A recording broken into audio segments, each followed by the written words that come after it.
এখন দেখবো আমরা ইম্পারেটিভ সেন্টেন্সের ন্যারেশন। ইম্পারেটিভ সেন্টেন্সের ন্যারেশন। তো প্রথমে আমরা ইম্পারেটিভ সেন্টেন্সকে ন্যারেশন করার জন্য এখানে প্রদত্ত পয়েন্টগুলো একবার একটু দেখে নিই, তাহলে আমাদের পুরো অধ্যায়টা সহজ হয়ে যাবে। তো দেখেন, লিঙ্কার হিসাবে আমরা কি করতে পারি ইম্পারেটিভ সেন্টেন্সের ক্ষেত্রে? আমরা লিঙ্কার হিসাবে টু, নট টু, দ্যাট এগুলো বসাবো। কি কি বসাবো? To, not to, that. বাক্যের অর্থ অনুসারে রিপোর্টিং ভার্ব পরিবর্তন হয়ে কি কি হতে পারে? Order, ask, advise, request, beg, command, তারপরে দেখেন entries, tell, prohibit, forbid, propose, suggest, suggested ইত্যাদি অনেক কিছু হতে পারে। কিন্তু আমাদের প্রথম কাজটা কি? আমরা এই লিঙ্কার নিয়ে কাজ করব। দ্বিতীয়ত এখানে রিপোর্টিং ভার্ব অংশে চেঞ্জ হয়ে এগুলো আসতে পারে, এটা সমস্যা না, এটা যে কোনো একটা আসলেই পারে, এটা আমাদের চুজ করতে হয় না, এটা অটোমেটিক কাজ করে। টেন্স পারসন পরিবর্তনের সকল নিয়ম আগের মতোই থাকে। টেন্স পারসন পরিবর্তন আমরা অ্যাসার্টিভ সেন্টেন্স পরিবর্তনের সময় যেভাবে শিখছি একদম শুরুর দিকের যে ক্লাসগুলো, সেই স্টাইলই হবে আর কি। আচ্ছা, যেমন এখানে একটা উদাহরণ বলছে, হি সেড টু করিম, সে করিমকে বলল গো উইথ মি। এটা যে ইম্পারেটিভ সেন্টেন্স তা বোঝার উপায় কি? ইম্পারেটিভ সেন্টেন্স বোঝার উপায় হচ্ছে ওই ভার্বের আগে কোনো সাবজেক্ট বিদ্যমান থাকবে না। মানে এই যে ইনভার্টেড কমার মধ্যে যে সেন্টেন্সটা থাকবে, এই ইনভার্টেড কমার মধ্যে এই সেন্টেন্সে শুরুটাই হবে ভার্ব দিয়ে। কখনো কখনো প্লিজ দিয়ে হতে পারে, ডু নট দিয়ে হতে পারে, হ্যাঁ কাইন্ডলি দিয়ে হতে পারে, বাট সাবজেক্ট এখানে এস্টাবলিশ থাকবে না, সাবজেক্ট ইউ উজ্জ থাকবে, মানে দেখা যাবে না। তাহলে আমরা এখানে এটা ইম্পারেটিভ সেন্টেন্স বুঝে নিলাম। এটা যদি ইম্পারেটিভ সেন্টেন্স হয় তাহলে আমরা লিঙ্কার হিসাবে কি নিব? টু নিব। হ্যাঁ, এখানে একটা কথা আছে, ইম্পারেটিভ সেন্টেন্সটা যদি নেগেটিভ হতো তাহলে নিতাম নট টু। ক্লিয়ার? দুইটা পয়েন্ট। টু নিব যখন ইম্পারেটিভ সেন্টেন্সটা অ্যাফার্মেটিভ ফরম্যাট থাকবে, আর ইম্পারেটিভ সেন্টেন্সটা যখন নেগেটিভ ফরম্যাট হবে তখন আমরা নট টু নেব। ওকে, তাহলে আমরা এখানে টু নিলাম শুধু, যেহেতু অ্যাফার্মেটিভ স্টাইলে আছে। টু গো আর হলো উইথ হিম, ব্যাস। এইখানে কিন্তু টেন্স পরিবর্তনের কোনো বালাই নাই। আমি যদিও এখানে আপনাদের টেন্স পরিবর্তন বিষয় নিয়ে কথা বলছি, কিন্তু টেন্স পরিবর্তন অন্যান্য সেন্টেন্সে হলেও ইম্পারেটিভ সেন্টেন্সের টেন্স পরিবর্তনের প্রয়োজন পড়ে না। কেন পড়ে না? কারণ আমরা এই মেইন ভার্বটার পূর্বে সরাসরি টু বসাই দিই। অতএব টু বসালে আর তার ওই ভার্বের কোনো পরিবর্তনের প্রয়োজন নাই। এখন আসেন পার্সন পরিবর্তনের কথা বলি। পার্সন পরিবর্তন অনেক সময় হবে। কেন হবে? কারণ পার্সনটা আসলে সরাসরি বাক্যের সাথে জড়িত। যেমন এখানে পার্সন ছিল হচ্ছে মি, কিন্তু আমাদের ইনডিরেক্ট ন্যারেশনে এসে পার্সনটা হয়ে গেছে হিম। কেন?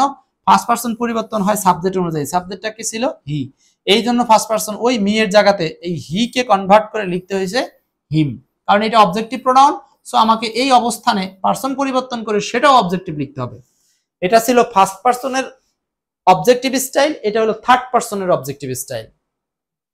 স্টাইলটা বা রূপটা আমার অবজেক্টিভে নিতে হবে। পার্সন পরিবর্তন করে যে পার্সনই পরিবর্তন করি না সেটাকে রূপটা এটার সাথে মিলাই নিতে হবে। ওকে, বুঝতে পারছি তো? ইম্পারেটিভ সেন্টেন্সটা একদম সহজ। ইম্পারেটিভ সেন্টেন্স শুধু কয়েকটা কথা মনে রাখেন, টু নেগেটিভ হলে নট টু অথবা দ্যাট বসে সব ক্ষেত্রেই। হ্যাঁ, টেন্স পরিবর্তনের প্রয়োজন হয় না কারণ মেন ভার্বের সামনে টু বসে, আর পার্সন পরিবর্তনের প্রয়োজন আছে, ওয়ার্ড চাইলে প্রয়োজন হলে পরিবর্তন হতে পারে। এখন আমরা উদাহরণ দিয়ে জিনিসগুলোকে আরো ক্লিয়ার করার চেষ্টা করি।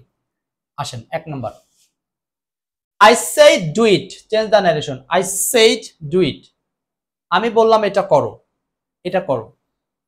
সো এই প্রথমেই আপনাকে বুঝতে হবে ন্যারেশনের খেলাটা মূলত পাঁচ প্রকার সেন্টেন্সের সাথে, assertive, interrogative, imperative, optative, exclamatory. এই যে পাঁচ প্রকার সেন্টেন্স, ইনভার্টেড কমার মধ্যে যে পাঁচ প্রকার সেন্টেন্স থাকবে সেইটা বোঝাটাই আসল প্রথম খেলা। তাহলে এখানে ইনভার্টেড কমার মধ্যে এটা কোন সেন্টেন্স? ইম্পারেটিভ। কিভাবে বুঝলাম? সামনে কোনো সাবজেক্ট নাই। তাহলে ইম্পারেটিভ সেন্টেন্সে আমরা জানি এলপিটিডব্লিউ এর ব্যবহার আমরা যদি শুরু করি, তাহলে প্রথমেই লিঙ্কারের ব্যবহার। ইম্পারেটিভ সেন্টেন্সে আমরা লিঙ্কার জানি কি কি হয় বলেন? টু হয়, নট টু হয়, দ্যাট হয়।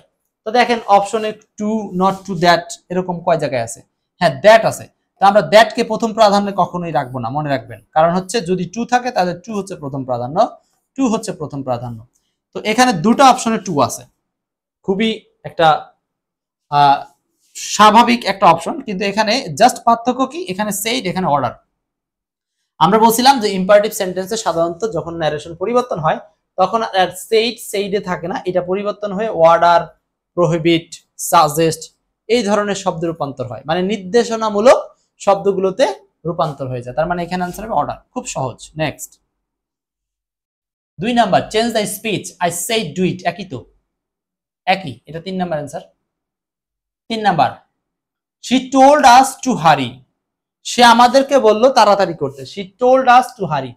এখন প্রথম প্রশ্নটা আছে কিসে, ডিরেক্টে না ইনডিরেক্টে? ডিরেক্টে না ইনডিরেক্টে? ভালো করে দেখেন, খেয়াল করে দেখেন, এখানে বলছে চুজ দ্য ডিরেক্ট, তার মানে আছে ইনডিরেক্টে। She told us to hurry, আছে ইনডিরেক্ট, আমাকে করতে বলছে ডিরেক্ট, তো ডিরেক্ট করেন। এখানে টু হারি এইটাকে জাস্ট আপনাকে চেঞ্জ করে ফেলতে হবে। চেঞ্জ করে ফেললে কি হচ্ছে দেখেন, এই হারিটাই হচ্ছে ভার্ব, তাহলে আপনার ইনভার্টেড কমার মধ্যে এটা দিয়ে শুরু হবে। হ্যাঁ, ইনভার্টেড কমার মধ্যে hurry up, hurry up, hurry up, এই তিনটার মধ্যে সেম স্টাইল আছে ইনভার্টেড কমার মধ্যে। এখন প্রশ্ন হলো আমরা শি টোল্ড আস এটাকে কি করব? শি টোল্ড আসকে আপনি এই যে সেড টু আস বলতে পারবেন, সেড টু আস। কেননা আমরা এখানকার আস অবজেক্টটাকে তুলে ফেলতে পারি না, আস আমাকে রাখতে হবে। সো এই দুটার মধ্যে আস রাখা আছে, সেইড টু আস, শুধু সেইড আস। তো সেইড আস সরাসরি হয় না, এখানে টু ব্যবহার করতে হয়, যেহেতু টু নাই সেহেতু এই অপশনটা ভুল। সো প্রকৃত অ্যান্সার হচ্ছে বি নাম্বার, প্রকৃত অ্যান্সার বি। জাস্ট অপশনগুলোর মধ্যে আপনি যদি একটু রিসার্চ করেন তাহলে অটোমেটিক উত্তর আসবে, অটোমেটিক উত্তর আসবে। নার্গিস বলছেন হচ্ছে একের ডি। 3 নাম্বার কি হবে বলেন? 3 গেল। এরপর আসেন নেগেটিভ বাক্যের জন্য নট টু, আর বলার কিছু নাই। ও, নেগেটিভ সেন্টেন্সের ক্ষেত্রে এখানে একটা কথা একটু বলার আছে, যদি ইম্পারেটিভ বাক্যটা নেগেটিভ হয়, মানে do not, let not, never এইভাবে শুরু হয়, তাহলে রিপোর্টিং ভার্ব অংশে, মানে প্রথম অংশে রিপোর্টিং ভার্ব অংশে প্রহিবিট, ফরবিট ব্যবহার করলে শুধু টু বসে। কেন? এখানে একটা আরেকটা ঝামেলা হয়ে গেল। প্রথমে বললাম নেগেটিভ বাক্য হলে নট টু নেব, এখন আবার বলতেছি ঠিক আছে নট টু নিবেন, বাট যদি আপনি রিপোর্টিং ভার্ব অংশে প্রহিবিট মানে নিষেধ করা, ফরবিট মানে নিষেধ করা এই শব্দ ব্যবহার করেন, তাহলে আপনার নটের দরকার নাই, কারণ ওই শব্দ দুইটার মধ্যেই অটোমেটিক নট লুকায়িত আছে। তো যেহেতু ওখানে অটোমেটিক নট লুকায়িত আছে, সো আমাকে নতুন করে নট ব্যবহার করার কোনো সুযোগ দেওয়া হয় নাই। ক্লিয়ার? মনে থাকবে, ব্যতিক্রমের ব্যতিক্রম। হ্যাঁ, নট টু নিব না কখন? যখন আমরা ফরবিট বা প্রহিবিট ব্যবহার করব। ঠিক আছে, নেক্সট চলে আসি 4 number. The correct indirect of he said to me never move very fast. কখনো খুব দ্রুত মুভ করো না, বলছে কখনো দ্রুত মুভ করো না। 4 number, the correct indirect of he said to me never move very fast, never move very fast. কি করবো এটাকে? এইখানে এই অংশটার দিকে তাকান, এখানে বলছে নেভার, ইনভার্টেড কমার দিকে প্রথমেই দেখতে হবে এটা কোন সেন্টেন্স, ইম্পারেটিভ। নেভার দ্বারা শুরু হয়, এটা ইম্পারেটিভ সেন্টেন্স। তো যারা আবার ওই যে অ্যাডসার্টিভ, ইম্পারেটিভ, অপটেটিভ, এক্সক্লেমেটরি এগুলো চিনেন না, তাদের উচিত হবে ফাংশনাল সেন্টেন্স নামে একটা অধ্যায় আছে এক্সপার্ট ইংলিশে, সেই ফাংশনাল সেন্টেন্স অধ্যায়টা পড়ে ফেলতে হবে। ওকে, এখানে আসি। নেভার মুভ ভেরি ফাস্ট, কখনো দ্রুত মুভ করবে না। এটা আমরা এখন নেভার থাকলে টু অথবা নট টু, টু আছে হইতে পারে, এখানে শুধু নট আছে হবে না, এখানে টুও নাই নট টুও নাই হবে না, এখানে টু মি না, এখানে আছে হলো দ্যাট, দ্যাট হবে না। তো এখানে আর কিছু করার নেই, এখানে উত্তর একটাই। ঝামেলা ছাড়া আপনি শুধু লিঙ্কার সার্চ করতে গিয়ে উত্তর পেয়ে গেছেন, তার মানে আপনি লিঙ্কার পার্সন পর্যন্ত যাওয়া লাগে নাই, টেন্স পর্যন্ত যাওয়া লাগে নাই, ডাব্লু পর্যন্ত যাওয়া নাই, মানে ওয়ার্ড পরিবর্তনের বিষয়টার দিকেও খোঁজার প্রয়োজন হয় নাই, শুধু লিঙ্কার সার্চ করতে গিয়ে আমরা উত্তর পেয়ে গেছি। এখন এইটা দেখেন বলছে two move very fast, forbid মানে নিষেধ করছে, ফরবিট দেওয়ার কারণে এখানে নট এর কোনো প্রয়োজন হলো না। হ্যাঁ, তার মানে হি ফরবিট মি, সে আমাকে নিষেধ করলো টু মুভ ভেরি ফাস্ট, দ্রুত মুভ করতে নিষেধ করলো। এখানে কোনো যদি ফরবিট না দিয়ে এরকম দিত, অর্ডার দিত, অর্ডার দিলে নিঃসন্দেহে এখানে নট দেওয়া লাগতো, তখন বাংলাটা হতো he ordered me not to move very fast. হ্যাঁ, মানে আমাকে মুভ না করতে অর্ডার করলো, আর এখানে মুভ করা নিষিদ্ধ করলো, তার মানে ঘুরে একই, অর্ডারের উল্টো হচ্ছে ফরবিট, নেগেটিভ সেন্সে আর কি। 5, mother says don't run in the sun, মা বলল সূর্যের আলোয় দৌড়াইও না, বলেন কি হবে? মা বলল সূর্যের আলোয় দৌড়াইও না। 5 নম্বর বলছে দেখেন, mother says do not run in the sun, মা বলছে সূর্যের আলোয় দৌড়াইও না। এখন এই সেন্টেন্সে এখানে ইনভার্টেড কমা ছিল, কমাটা আসলে দেওয়া হয় নাই ভুল করে, তো দেখেই বুঝতে পারছি এটা হলো ইম্পারেটিভ সেন্টেন্সের অ্যাফার্মেটিভ না নেগেটিভ স্টাইল, নেগেটিভ স্টাইল। তো তো ইম্পারেটিভে যদি নেগেটিভ হয় তাহলে আমরা নট টু ব্যবহার করব, অথবা নট টুর পরিবর্তে শুধু টু দিয়ে এদিকে ফরবিট কথাটা ব্যবহার করতে পারি বা প্রহিবিট ব্যবহার করতে পারি। আমরা প্রথমটাই দেখি, প্রথমটায় শুধু নট তো হওয়ার কথা না, হইলে নট টু হবে। নট টু আছে, হওয়ার সম্ভাবনা আছে। শুধু টু আছে, হওয়ার সম্ভাবনা আছে। নট টু আছে, হওয়ার সম্ভাবনা আছে। এখন আসি আমরা একটু পরের সেন্সে যাই। তার মানে লিঙ্কার বসালাম। এরপর আসেন পার্সন পরিবর্তন হবে কিনা। হ্যাঁ, পার্সন পরিবর্তন হবে কিনা। পার্সন পরিবর্তন করতে চাইলে আপনি এখানে খেয়াল করেন, এখানে কি এমন কোনো পার্সন আছে যেটা চেঞ্জ করা যায়? এখানে চেঞ্জ করার মতো কোনো পার্সন নাই। থার্ড পার্সন দা সান, থার্ড পার্সনে চেঞ্জ হয় না। তার মানে পার্সন পরিবর্তনের বিষয়টা এখানে আমার লাগলো না। হ্যাঁ, এরপর আসেন টেন্স পরিবর্তন। টেন্স পরিবর্তনের বিষয়টা আমার লাগবে না, কারণ হচ্ছে আমরা সরাসরি সব জায়গাতেই এই run V1 V1 V1 V1 আছে।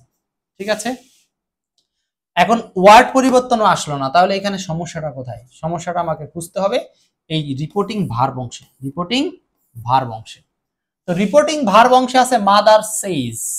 মাদার সেইজ, ভালো করে খেয়াল করেন, মাদার সেইজ। তো এই যে সেইজ, এটা কিন্তু প্রেজেন্ট টেন্সে আছে, এটা প্রেজেন্ট টেন্সে আছে, তাই না? তাহলে আমরা এটাকে আমরা সেইজকে পরিবর্তন করে আমরা বলতে পারি ফরবেইড। ফরবেইড পাস্ট টেন্সে দিলাম, কিন্তু এটা হচ্ছে ফরবেইড, নিষেধ করলো। হ্যাঁ, নিষেধ করলো, মাদার ফরবেড, নিষেধ করলো দিলাম। তো যখনই নিষেধ করলো তখনই আর এখানে নট লাগবে না, ফরবেড নট একসাথে বসবে না, ফরবেডের সাথে শুধু 2 + V1 বসবে। সো এটার অ্যান্সার হচ্ছে সি নাম্বার, এটা অ্যান্সার সি। নেক্সট,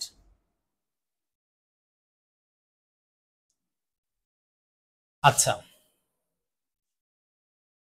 এখানে একটা এক্সেপশনাল রুলস আপনাদের সাথে দিচ্ছি। একটা এক্সেপশনাল রুলস দেখেন, বলছে হ্যাড বেটার বা সুযুক্ত উপদেশমূলক বাক্যে ইনডিরেক্ট করার নিয়ম। ধরেন যে বাক্যে হ্যাড বেটার আছে অথবা শুড আছে, সেই বাক্যে আমরা কিভাবে ইনডিরেক্ট ন্যারেশনে রূপান্তর করব। এখানে রুলসটা হচ্ছে ইউ হ্যাড বেটার শুড থাকলে তা দ্বারা উচিত দরকার এরূপ অর্থে ইম্পারেটিভ বাক্যের নিয়মেই পরিবর্তন হবে। লিঙ্কার হিসাবে টু নট টু সব সেম, কিছু করার নাই, খালি আমাকে মাথায় রাখতে হবে কোন সেন্টেন্সে হ্যাড বেটার অথবা শুড থাকলে ওই সেন্টেন্সটা ইম্পারেটিভের স্টাইলেই হবে। আবার বলছি, কোনো বাক্যে যদি হ্যাড বেটার অথবা শুড থাকে তাহলে ওই সেন্টেন্সটা ইম্পারেটিভ সেন্টেন্সের স্টাইলেই ইনডিরেক্ট সেন্টেন্স করা হবে। ওকে, আমরা যাই এখন উদাহরণে। যেমন 6 নাম্বারটা, he said to me you had better do work। সে আমাকে বলল you had better do the work। ওকে, এটাকে আমরা চেঞ্জ করি। হ্যাঁ, এখানে বলা হচ্ছে যে এই হ্যাড বেটার আছে মানে এটাকে আপনাকে ইনডিরেক্টে গিয়ে ইম্পারেটিভের স্টাইলে কাজটা করতে হবে। You had better do work, change speech, এটাকে আমরা করব হলো টু দিয়ে অথবা নট টু দিয়ে। টু দিয়ে করব কারণ এটা affirmative sense. To to to to মানে টু ডু ব্যবহার করতে হবে।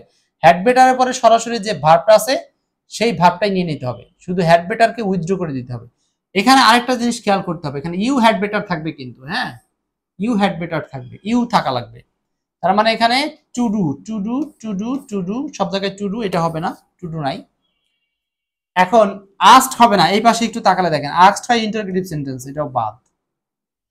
Advice me told me, advice me told me, এই দুটোর মধ্যে যে কোনো একটা অ্যান্সার হবে। এখন আপনারাই বলেন। টোল্ড হচ্ছে নরমালি অ্যাসার্টিভ সেন্টেন্সে বসে, আর ইম্পারেটিভ সেন্টেন্সে আমরা ব্যবহার করব অ্যাডভাইস। ইম্পারেটিভ সেন্টেন্সে ব্যবহার করব অ্যাডভাইস। টোল্ড বসে কোথায়? টোল্ড, সেইড, এগুলো বসে অ্যাসার্টিভ সেন্টেন্স যখন ওই পাশে থাকে। এখন তো ইম্পারেটিভ স্টাইল আছে, দ্যাটস ওয়াই আমরা ব্যবহার করলাম অ্যাডভাইসড। অ্যাডভাইসড, অ্যাডভাইসড, অ্যান্সার হবে এ নাম্বার 6। খাদিজা, অ্যান্সার হবে এ নাম্বার। নেক্সট 7, এটা করে দেওয়া আছে, লাগবে না। এরপর আরেকটা দেখেন, প্লিজ এবং স্যার যুক্ত ইম্পারেটিভ বাক্যের ইনডিরেক্ট। ধরেন কোনো বাক্যে প্লিজ এবং স্যার দিয়েও কিন্তু ইম্পারেটিভ সেন্টেন্স বড় হয়। তো ইম্পারেটিভ সেন্টেন্স যখন প্লিজ এবং স্যার দিয়ে থাকবে তখন আমরা সেই সেন্টেন্সটাকে কিভাবে ইনডিরেক্ট করব। এটা ইনডিরেক্ট করার উপায় হচ্ছে অ্যাফার্মেটিভ ও নেগেটিভ উভয় প্রকার ইম্পারেটিভ বাক্যের প্লিজ এর পরিবর্তে কাইন্ডলি অথবা পোলাইটলি বসে এবং স্যারের পরিবর্তে রেসপেক্টফুলি বসে। টেন্স ও পার্সন পরিবর্তনের নিয়ম ঠিক থাকে, তবে প্লিজ অথবা স্যার থাকলে অনেক সময় এদের পরিবর্তে কাইন্ডলি, পলাইটলি, রেসপেক্টফুলি উজ্জ্ব থাকে। এখানে অনেকগুলো কথা, এই কথাগুলো একটু পড়তে হবে মনোযোগ দিয়ে। আমি আবার পড়তেছি। অ্যাফার্মেটিভ নেগেটিভ উভয় প্রকার ইম্পারেটিভ বাক্যে প্লিজ এর পরিবর্তে কি বসাবো? কাইন্ডলি বা পলাইটলি। তার মানে প্লিজ যদি থাকে তাহলে আমরা সেটাকে চেঞ্জ করে বসাবো কাইন্ডলি বা পলাইটলি। স্যারের পরিবর্তে আমরা ব্যবহার করব কি রেসপেক্টফুলি। স্যার থাকলে রেসপেক্টফুলি। আচ্ছা, টেন্স পারসন পরিবর্তন হবে। প্লিজ স্যার থাকলে অনেক সময় এদের পরিবর্তে কাইন্ডলি পলাইটলি রেসপেক্টফুলি উজ্জ থাকে। তার মানে আমরা উপরে বললাম যে প্লিজ কাইন্ডলি পরিবর্তে আমরা প্লিজের পরিবর্তে কাইন্ডলি পলাইটলি বসাবো, কিন্তু এখানে আবার বলতেছি কাইন্ডলি পলাইটলি রেসপেক্টফুলি এগুলো কখনো কখনো উজ্জ থাকতে পারে, মানে না লিখলেও হবে, না লিখলেও হবে। তার মানে এখানে অনেকগুলো কথা ইতস্তত আছে, সো আমাকে এত ইতস্ততের মধ্যে না থেকে এমসিকিউতে গিয়ে বাস্তব প্রমাণটা বুঝতে হবে। 8 নম্বরটা দেখেন, সলভ করেন। 8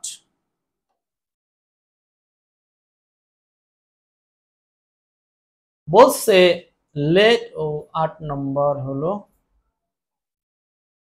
বলছে Shelley said to me please get me a drink।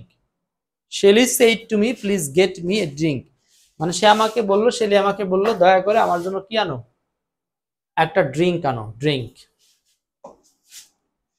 এখানে said to আছে থাকলো, কিন্তু প্লিজ আছে, প্লিজের পরিবর্তে আমরা কাইন্ডলি টাইন্ডলি ব্যবহার করব, কিন্তু এখানে কাইন্ডলি উজ্জ্ব থাকতে হবে, থাকতে পারে সেটাও বলছি অলরেডি। এখন আমরা টু ব্যবহার করলাম, কথার কথা। এইখানকার এইটুকের মধ্যে কোনো পরিবর্তন হবে কিনা এইটি একটু চিন্তা করেন। এই যে মি একটা পার্সন না, পার্সন ফার্স্ট পার্সন, তো ফার্স্ট পার্সন পরিবর্তন হয় কি অনুযায়ী, সাবজেক্ট শেলি অনুযায়ী। সো এই মি কে পরিবর্তন করে আপনাকে শেলি হলো নারী, ফিমেল, এই জন্য ব্যবহার করতে হবে হার। তো হার আছে কয় জায়গায় সেই দিকে একটু লক্ষ্য রাখা লাগবে। এখানে পার্সন পরিবর্তন একটাই আছে, আর তো কোথাও নাই পার্সন পরিবর্তন, এটা অ্যান্সার। এখানে ফর হার হওয়ার কোনো সুযোগ নেই, নরমালি গেটের পরে অবজেক্টিভ প্রোনাউন, এই জন্য এটাও ভুল। Answer B number, answer B.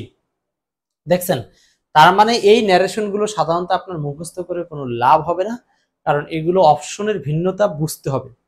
ধীরে ধীরে অপশনের ভিন্নতা বুঝলে আপনি একাই যে কোনো কঠিন প্রশ্ন দিলেও অপশন থেকে বাছাই করে করে সলভ করে ফেলতে পারবেন।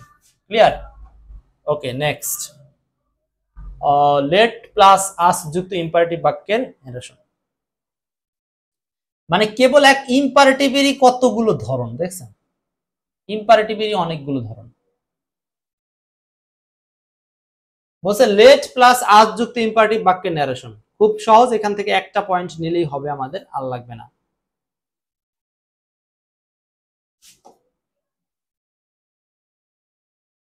আস, এই যে লেটের পরে যে আসটা থাকবে, এই আসের পরিবর্তে আমরা দে অথবা উই ব্যবহার করব, সাথে শুড বসাবো এবং মূল ভার্ব থেকে শেষ পর্যন্ত বসাবো। আপনি এই একটা মনে রাখেন, আর বেশি পেঁচানোর দরকার নাই। এখানে অনেক হিস্ট্রি লেখা আছে, এত হিস্ট্রি পড়ে মনে থাকবে না, শুধু এইটুকু মনে রাখেন, লেটাস থাকলে এই আসের পরিবর্তে আমরা দে অথবা উই প্লাস শুড ব্যবহার করব, দে শুড অথবা উই শুড ব্যবহার করব।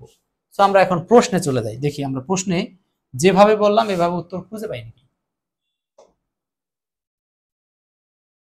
হি সেড, সে বলল let us go for a work. এই যে লেট আস, তাই না, এখানে কি আছে, লেট আস। তো লেট আস থাকলে এটাকে আমরা কি বলছি, লেটাসের পরিবর্তে উই অথবা দে এর সাথে শুড নিবেন। তা আপনি দেখেন না কোন বাক্যে শুড আছে, এত চাপ নেওয়ার কোনো দরকার আছে, কোনো চাপ নেওয়ার দরকার নাই। B number, B number answer. এখানে জাস্ট শুধু মনে রাখার দরকার যে আস লেটাস থাকলে দে শুড অথবা উই শুড আলা সেন্টেন্সটাকে খুঁজবেন, আর বাদ বাকি বিষয় কোনো সমস্যা থাকলে এদিক ওদিক তাকালে এমনি পেয়ে যাবেন। নেক্সট, এরপরে লেটের পরে যদি মি দেম হিম থাকে, মি দেম হিম এইগুলো থাকে, ঠিক আছে, এইগুলো থাকে কি করবেন, এই যে এইগুলো যদি থাকে তাহলে এখানে জাস্ট একটা কথা মাথায় নিলেই হচ্ছে, লিঙ্কার হিসেবে দ্যাট বসবে। তার মানে লেট আস না, কিন্তু এখানে let me, let them, let him. তার মানে লেট আস, এই আস বাদে মি দেম হিম এইগুলো থাকলে আমরা লিঙ্কার হিসেবে দ্যাট বসাবো, লিঙ্কার হিসেবে দ্যাট বসাবো। ছোট্ট এইটুক পয়েন্ট মনে রাখেন। আমরা এতক্ষণ দেখছি লিঙ্কার হিসেবে টু অথবা নট টু, আর এখন কি বলবো, দ্যাট। এখন বলবো দ্যাট। চলে আসেন 10 নম্বর, the indirect speech of he said let me have some milk. হ্যাঁ, সে বলল let me have some milk, আমাকে একটু দুধ খেতে দাও। তো এখানে এই যে মি আছে দেখছেন না, লেট মি তো লেট মি মানে আপনি ইনডিরেক্ট করবেন কি দিয়ে, দ্যাট দিয়ে। ওকে, খুবই সহজ, কিন্তু এখানে সমস্যা হলো সবগুলোই দ্যাট দেওয়া, সবগুলোই দ্যাট দেওয়া। এখন যাবেন কোন পয়েন্টে, এখন যাবেন কোন পয়েন্টে, সেটাই হলো উত্তর। এইখানে এখানে আরেকটা বিষয়, জাস্ট এখানে তাহলে দ্বিতীয় পয়েন্ট মনে রাখতে হবে, যখন let me, let her, let them ইত্যাদি থাকবে, তখন আমরা রিপোর্টিং ভার্ব অংশে ডিজায়ার অথবা উইশ এই দুটাকে প্রাধান্য দিব। সেইড আর টোল তো হয় না, এরা আগেই বাদ দিতে পারেন। তো রিপ্লাইও কোন জায়গাতে সাধারণত নাই, তো আপনি জাস্ট এইটুকু মনে রাখেন, ডিজায়ার বা উইশ। শুড হবে না, কারণ আমরা বলছি শুডের ইউজেসটা হচ্ছে আস থাকলে, লেট আস থাকলে। তো এখানে ডিজায়ার বা উইশকে প্রাধান্য দেন। এখন বলবেন যে ভাই তাহলে হি মাইট কথাটা আসলো কোথা থেকে, মাইট হ্যাভ সাম মিল্ক, এটা হচ্ছে সে সামান্য কিছু বা অল্প পরিমাণে দুধ খেতে চায়, এই বিষয়টাই সে উইস্ট করেছিল। সেটা অর্থগত কারণে এখানে মাইট ব্যবহার করা আছে। এটা একটা সাধারণ নিয়ম যে লেটের পরে মি, লেটের পরে যদি কখনো দেম, হার এগুলো থাকে, তাহলে আমরা দ্যাট প্লাস সাবজেক্ট প্লাস মাইট ব্যবহার করে ডিরেক্ট থেকে ইনডিরেক্ট করব, ডিরেক্ট থেকে ইনডিরেক্ট করব। ক্লিয়ার? আশা করি আপনাদের বুঝতে সমস্যা হচ্ছে না। দুই একটা এক্সেপশনাল রুলস, ওগুলো এক্সেপশনাল ভাবেই মনে রাখতে হবে। এই ছিল হচ্ছে আপনাদের সাথে আলোচনা করা ইম্পারেটিভ সেন্টেন্সের ডিরেক্ট থেকে ইনডিরেক্ট ন্যারেশন। ঠিক আছে, এই পর্যন্তই আলোচনা। ভালো থাকেন, আশা করি সবকিছু বুঝতে পেরেছেন। আরো বাকি আলোচনা যদি পড়তে চান, এক্সপার্ট ইংলিশ পড়েন। এবং পরবর্তী ক্লাসে আপনাদের সাথে থাকবে অবজেক্টিভ আর হলো এক্সক্লেমেটরি। নেক্সট যখন ক্লাস নিব তখন এই দুইটার মধ্যে ক্লাস নিয়ে নেব, এবং আপনারা চাইলে এখন এগুলো নিজেরাও পড়ে ফেলতে পারবেন। যেহেতু আমরা সাধারণ সিকোয়েন্স বলে দিয়েছি, এখন প্রদত্ত শীট থেকে নিজেরা নিজেদের মতো করে পড়ে ফেলবেন। আল্লাহ হাফেজ।